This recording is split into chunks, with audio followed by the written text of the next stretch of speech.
Bismillahirrahmanirrahim. Alhamdulillah hamdan katsiran thayyiban mubarakan fih kama yuhibbu rabbuna wa yardah. Asyhadu an la ilaha illallah wa asyhadu anna Muhammadan abduhu wa rasuluh. Fa insyaallah taala kita akan melanjutkan pelajaran ad-durusul lughah al-arabiyyah li ghairi an-natiqina biha, yang mana pada pertemuan sebelumnya kita sudah sampai kepada ad-dars as-sadis, pelajaran yang keenam. Dan pada pelajaran yang keenam kita sudah jelaskan tentang penggunaan hadhihi, yang mana kita jelaskan di sana bahwasanya hadhihi adalah isim yang digunakan untuk mengisyaratkan sesuatu yang dekat, perempuan ya satu, mengisyaratkan yang dekat, perempuan, dan mufrad, tunggal. Dan juga pada pertemuan yang lalu kita sudah sebutkan ciri-ciri untuk mengetahui suatu kata itu adalah mu'annats. Fa insyaallah taala pada pertemuan kita kali ini kita akan membaca at-tamarin, membaca latihan-latihan yang disebutkan oleh beliau pada daras yang keenam. Tapi kita masuk tamarin. Iqra waktub. Iqra, bacalah, waktub, dan tulislah. Yang pertama, hadza masjidun wa hadhihi madrasatun. Perhatikan isim isyarahnya di situ, hadza dan hadhihi. Ketika mengisyaratkan kepada masjid pakai hadza karena masjid itu mudzakkar. Sedangkan ketika mengisyaratkan kepada madrasatun pakai hadhihi. Lihat, hadza masjidun wa hadhihi madrasatun. Kenapa? Dikarenakan madrasatun muannats. Apa tanda yang menunjukkan dia muannats? Ta al-marbutah, ta marbutah yang di akhirnya itu, yaitu madrasatun. Man hadhihi, tamrin yang kedua, soal yang kedua, man hadhihi, siapakah ini?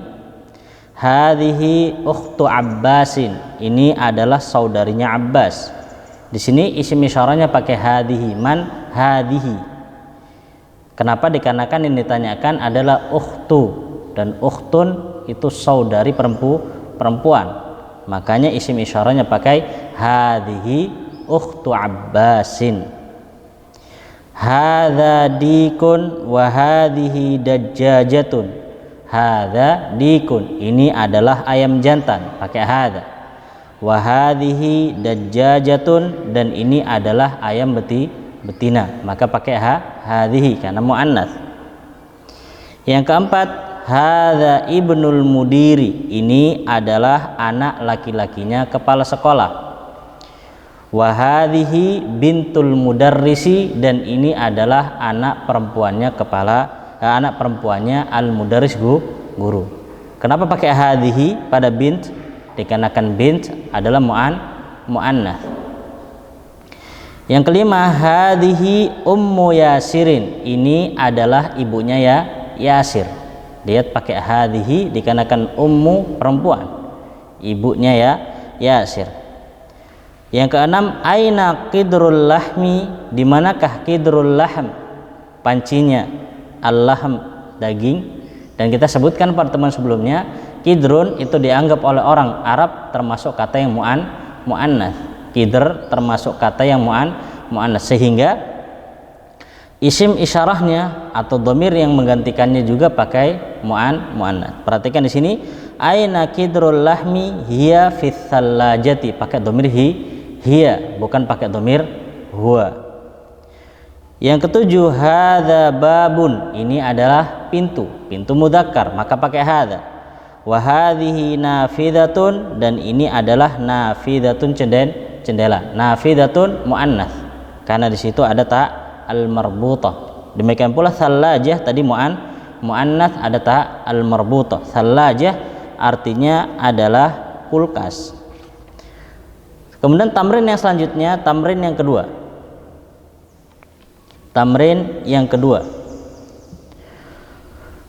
Di situ beliau memberikan pertanyaan ma hadza wa ma hadhihi.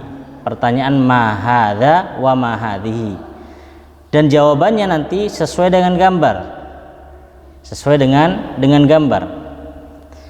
Kalau gambarnya itu nanti adalah kata yang mudzakkar, maka pertanyaannya pakai ma hadza, jawabannya hadza, seperti itu. Kalau muannas ma hadhihi, jawabannya hadhihi.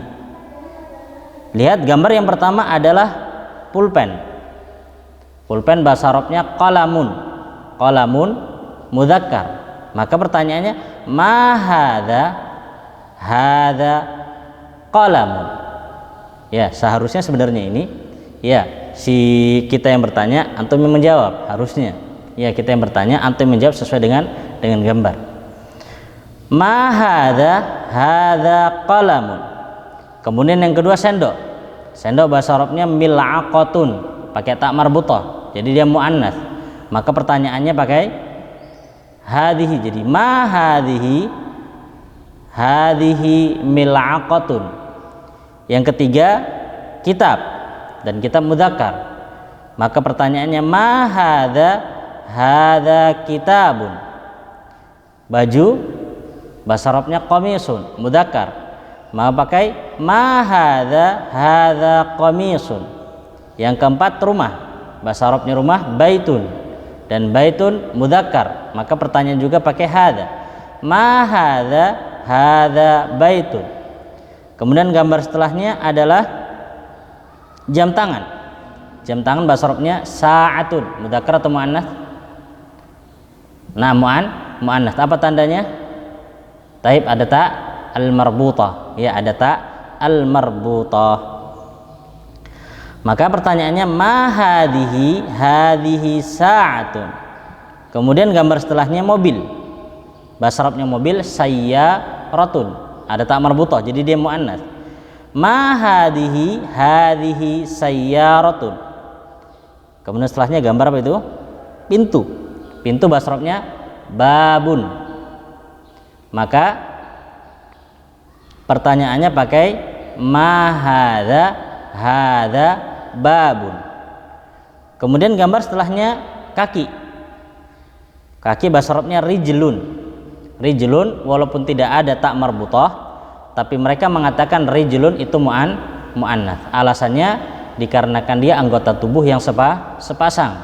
Ya, anggota tubuh yang sepasang dihukumi muannas. Maka pertanyaannya pakai ma hadhihi? Hadhihi rijlun. Kemudian setelahnya sepeda. Sepeda bahasa Arabnya darrajatun, ada tak marbutah, maka dia muannas. Maka pertanyaan pakai ma hadhihi?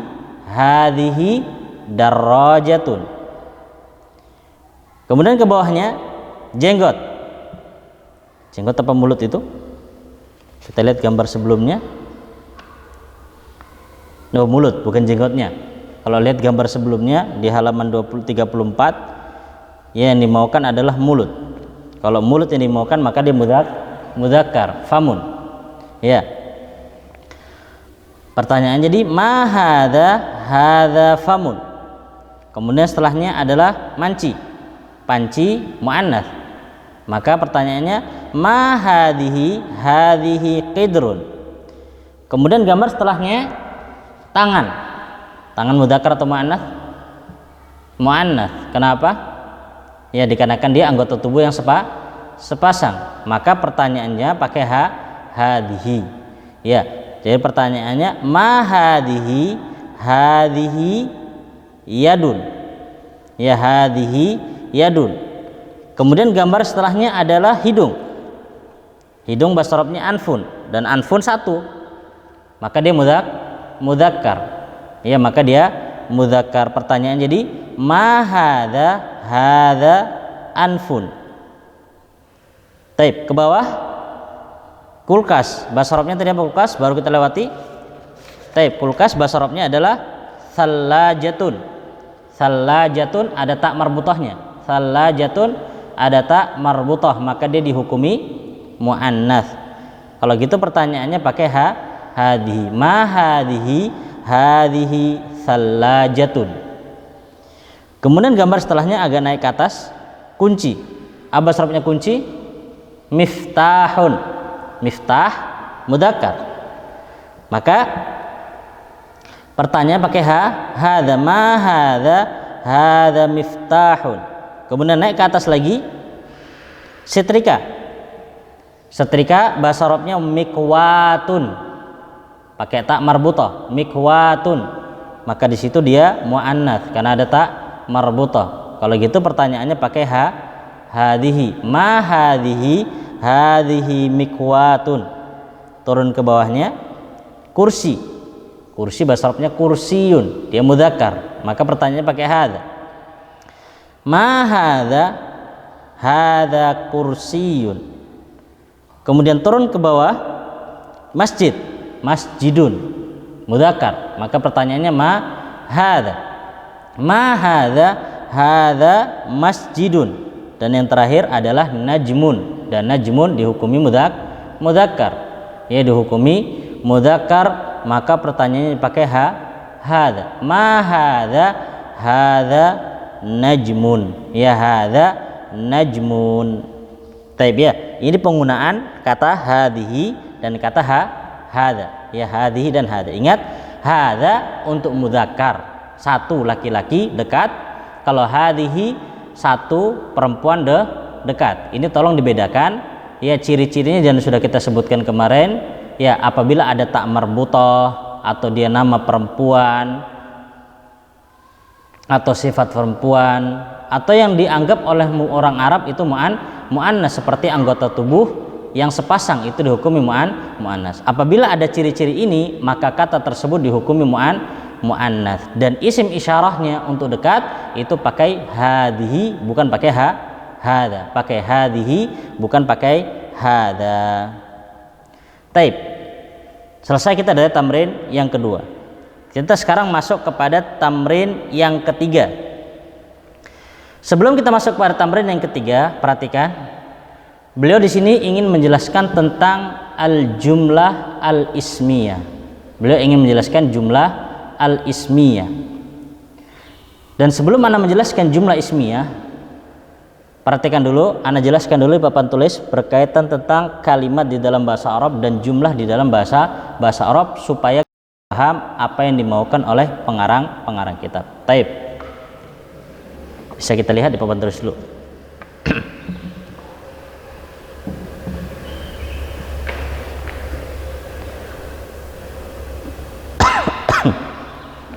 Sebelum kita membahas jumlah, jadi di dalam bahasa Arab itu ada yang namanya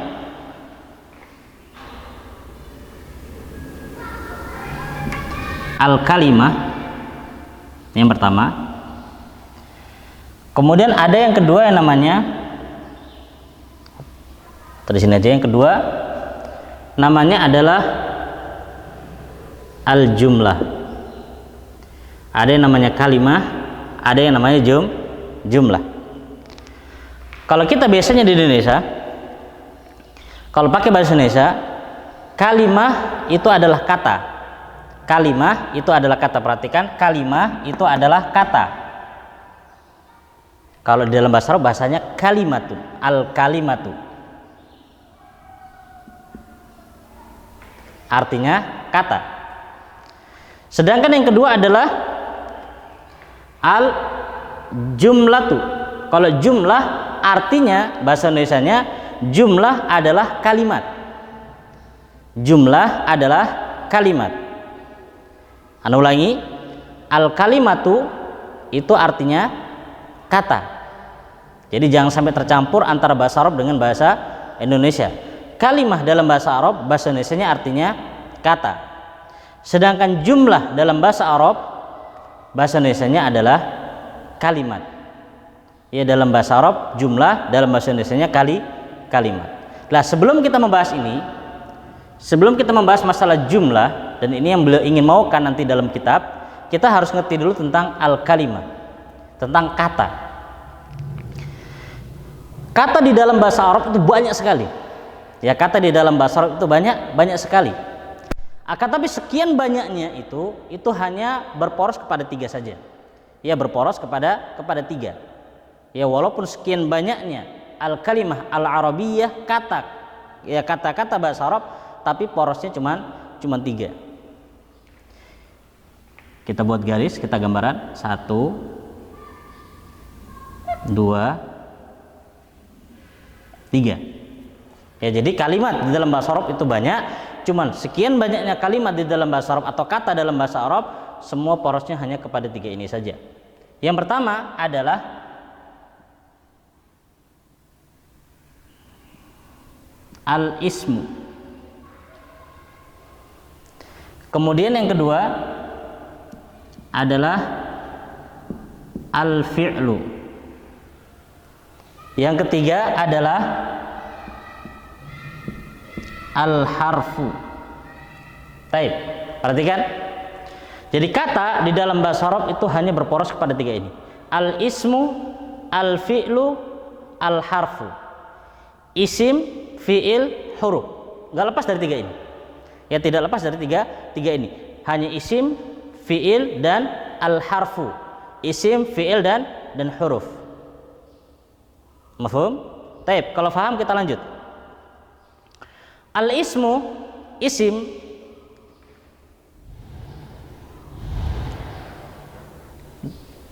definisinya adalah suatu kata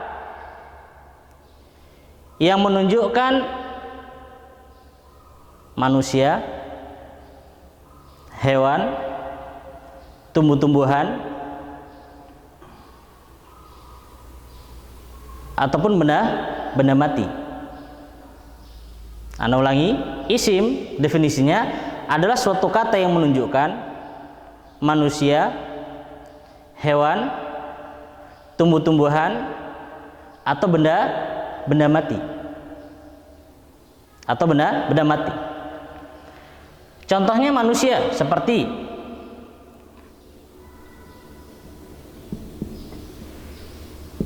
Yasirun. Yasirun isim. Kenapa Yasirun isim? Dikarenakan dia adalah kata yang menunjukkan manusia yang bernama Yasir. Atau contoh yang lain adalah Hisanun. Apa artinya Hisan? Kuda. Kuda binatang. Jadi Hisanun adalah isim. Kenapa? Karena dia adalah kata yang menunjukkan binatang. Yang menunjukkan binatang. Atau yang lain tumbuh-tumbuhan, seperti kalau yang sudah pernah kita lewati, tumbuh-tumbuhannya adalah zahratun.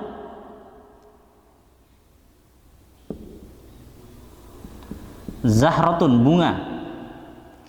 Zahratun, bunga. Ya, zahratun, bunga. Dan dia tumbuh-tumbuhan, maka dia isim.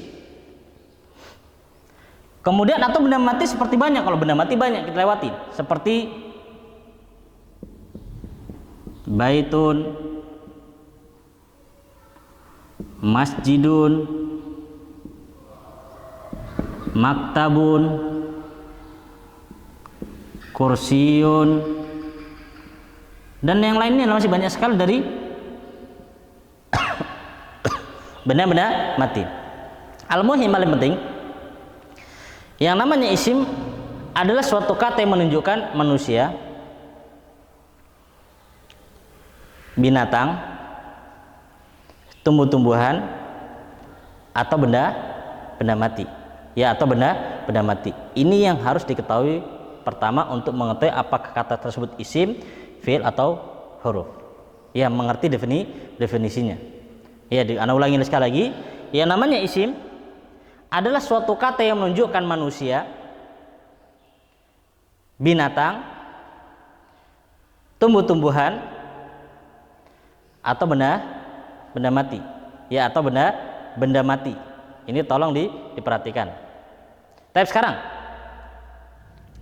kalau seandainya Anda buat gini, contoh gini, kitabun,